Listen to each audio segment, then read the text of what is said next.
দয়া। তখন ওই ব্যক্তি ফেরেশতাদের কাছে প্রশ্ন করল যে আমি একাধারে 500 বছর ইবাদত করেছি, এই 500 বছর যে আমি ইবাদত করলাম এর বিনিময়ে আল্লাহ রাব্বুল আলামিন আমাকে কি দিবেন? তখন ওই ফেরেশতা আল্লাহ রাব্বুল আলামিনের কাছে গিয়ে বললেন, হে আল্লাহ তাআলা, আপনার এই বান্দা আমাকে সওয়াল করেছে যে আমি একাধারে 500 বছর ইবাদত করেছি, এর বিনিময়ে তাকে আপনি কি দিবেন বা কি দিয়েছেন? তখন আল্লাহ রাব্বুল আলামিন ওই ফেরেশতাকে বললেন, যাও তাকে জাহান্নাম একটু তাকে পরিদর্শন করাইয়া নিয়ে আসো, জাহান্নামের কিছু দৃশ্যগুলো তাকে দেখাও। তখন ওই বান্দা জাহান্নামের কিনারায় গেল, জাহান্নামের দৃশ্যগুলো দেখলো। তখন ওই জায়গার মধ্যে বসে ওই জায়গার মধ্যে তার একটু তৃষ্ণার ভাব আসলো, একটু পিপাসা তার লাগলো। তখন ওখানে তো কোনো নোট নেই, ওখানে তো কোনো টাকা পয়সা নেই। তখন তার তৃষ্ণা মিটানোর জন্য সে বলল, আমাকে এক গ্লাস জল দাও, এক গ্লাস পানি দাও। তখন ফেরেশতারা বললেন, হে আল্লাহ বান্দা, এখানে এক গ্লাস পানি কিনতে হলে 500 বছরের নেকি লাগবে। সুবহানাল্লাহ। এখানে আপনার এক গ্লাস পানি খেতে হলে আপনার 500 বছরের ইবাদতের সমান নেকি লাগবে। তখন ওই ব্যক্তি তো 500 বছর ইবাদত করেছে, এখন তার তৃষ্ণা নিবারণ করার জন্য, তার তৃষ্ণা মিটানোর জন্য ওই তার 500 বছরের ইবাদত দিয়ে এক গ্লাস জল জান্নাতে পান করেছে। সুবহানাল্লাহ। পান করার পরে তার কাছে তো আর কোনো সামান নেই, তার তো কোনো আর আমল নাই। তার যে 500 বছর ইবাদত করেছিল সেই ইবাদতের এক গ্লাসের সমান তার 500 বছর ইবাদত হলো। তখন আল্লাহ রাব্বুল আলামিন বললেন, হে আমার ফেরেশতারা, তোমরা কি করো তাকে জিজ্ঞাসা করো, এখন সে কোন আমল নিয়ে জান্নাতে যাবে। তার তো 500 বছরের ইবাদতের এক গ্লাস পানির মূল্য হলো। এরপরে বলা হলো, এখন তুমি কি নিয়ে জান্নাতে প্রবেশ করবা? তখন তো ওই বান্দার কাছে আর কোনো সওয়াল নাই।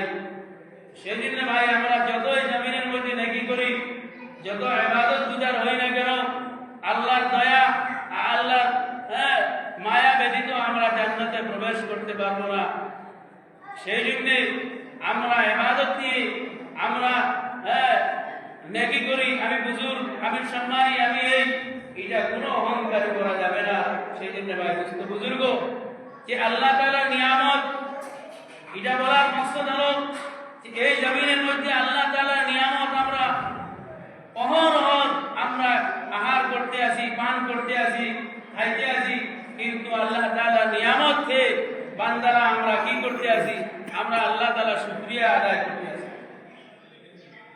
জেনে রাখুন, কোরআনুল কারীমে আল্লাহ তাআলা বলতে আছে, কাইফা তাকফুরুনা বিল্লাহি ওয়া কুনতুম আমওয়াতান ফাআহইয়াকুম সুম্মা ইউমীতুকুম সুম্মা ইউহয়ীকুম সুম্মা ইলাইহি তুরজাউন। হে বান্দারা, হে বান্দিরা, তোমরা কিভাবে আল্লাহ তাআলার নাফরমানি করো? একদিন তুমি, তোমার চলার শক্তি ছিল না, তোমার হাঁটার শক্তি ছিল না। যখন মায়ের গর্ভের মধ্যে তুমি ছিলে, যখন তুমি ভূমিষ্ঠ হলে, তোমার হাঁটার শক্তি ছিল না, তোমার কথা বলার শক্তি ছিল না। ক্রমে ক্রমে তুমি বড় হয়েছ, ক্রমে ক্রমে তোমার বয়স হয়েছে, কিন্তু তুমি জেনে রাখো, সুম্মা ইলাইহি তুরজাউন, তোমাকে আল্লাহ তাআলার দিকে একদিন ফিরতে হবে। আর কাল কিয়ামতের দিন আল্লাহ রাব্বুল আলামিনের নিয়ামত সম্পর্কে তোমাকে সওয়াল করবেন। সুম্মা লাতুসআলুন্না ইয়াওমাইযিন আনিন নাঈম। কিয়ামতের দিন আল্লাহ রাব্বুল আলামিন প্রত্যেক নিয়ামত সম্পর্কে আল্লাহ রাব্বুল আলামিন আপনাকে জিজ্ঞাসিত করবেন, হে আমার বান্দা, তুমি আমার নিয়ামতকে তুমি অস্বীকার করেছো, তুমি আমার নিয়ামতকে তুমি পরিপূর্ণ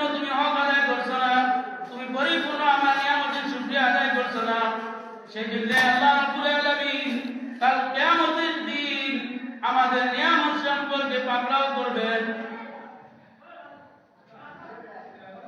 সেই জন্য আল্লাহ রাব্বুল আলামিনের দরবারের মধ্যে আমরা প্রতি মুহূর্ত শুকরিয়া আদায় করা।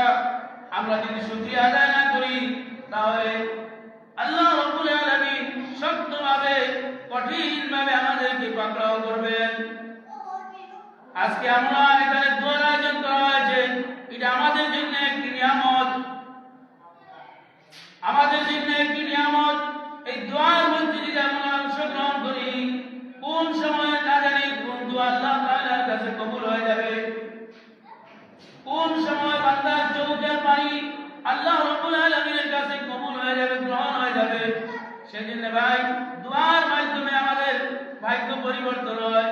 নবী আলাইহিস সালাতু ওয়াস সালামের কাছে সাহাবা ইসমাঈলরা জিজ্ঞাসা করলেন যে মুকদ্দার তাকদীর মানুষের জন্ম হওয়ার আগে তার তাকদীর লিপিবদ্ধ করা হয়, তার ভাগ্য লিপিবদ্ধ করা হয়, তার সব কিছু লিপিবদ্ধ করা হয়। এই ব্যক্তি জাহান্নামী না জান্নাতি, এটা আল্লাহ তাআলা আল্লাহ রাব্বুল আলামিন আগে মানুষের লিপিবদ্ধ করে রাখেন। এই জন্য ভাই নবী করিম সাল্লাল্লাহু আলাইহি ওয়াসাল্লাম বলেছেন যে আল্লাহ রাব্বুল আলামিন মানুষের ভূমিষ্ঠ হওয়ার আগে তার ভাগ্য লেখা হয়, কিন্তু দোয়ার মাধ্যমে তার ভাগ্য পরিবর্তন হয়। আপনি আল্লাহ রাব্বুল আলামিনের কাছে বেশি বেশি করে দোয়া করেন, দোয়ার মাধ্যমে আপনার রিজিক আসবে, দোয়ার মাধ্যমে আপনার বিমার শিফা হবে, দোয়ার মাধ্যমে আল্লাহ তাআলা সব কিছু আপনার সহজ করে দিবেন। আজকে এই মজলিসের মধ্যে আমরা যে যেখানে থাকি না কেন আমরা এই দোয়ার মধ্যে অংশগ্রহণ করি, আর আমরা 5 ওয়াক্তের নামাজ 5 জামাতে মসজিদে এসে পড়ি। আমরা নামাজকে পাবন্দি সহকারে আদায় করব। নামাজ যদি আমাদের সঠিক হয়ে যায়